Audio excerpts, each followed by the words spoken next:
I got them from my daddy, see, because when I was a little kid, I'd have trouble sleeping. And I'd say, Daddy, tell me a story. And he'd come lumbering into the room. Of course, I'd smell him long before he got there. That mixture of pipe tobacco and Uncle Melvin.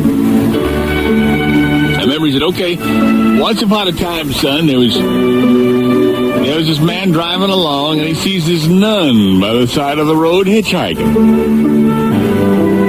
So he pulls over, and the nun gets in the car, and they're driving along, talking about, Catholicism and how he used to go to catechism class and everything, and he went to parochial school.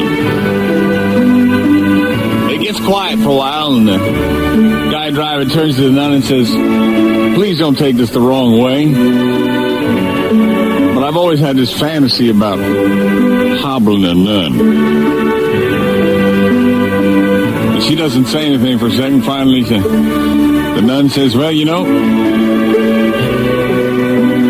now that you mention it, I've always had the fantasy of being picked up by some driver, just hitching on the side of the road. Driver I don't even know picks me up and takes me under it.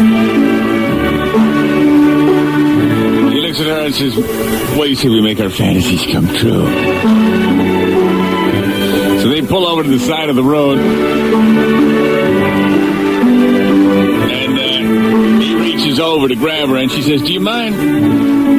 I'm engaged to marry this priest who's leaving the priesthood, and I want to be a virgin for him. Do you mind fudge packing? The guy says, hell no. Sweet. So he hefts that habit, and she allows him access, and he's like,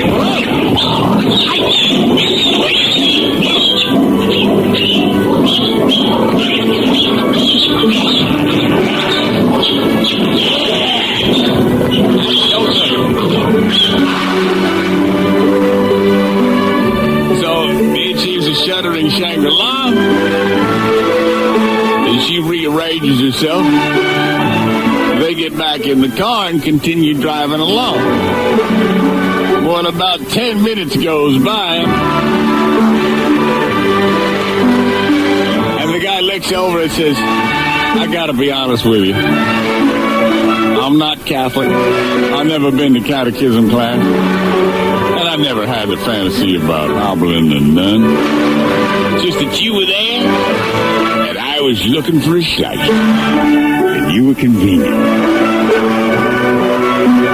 Well, the nun's quiet for a while. Finally, she says, well, as long as we're confessing, I got a confession to make, too.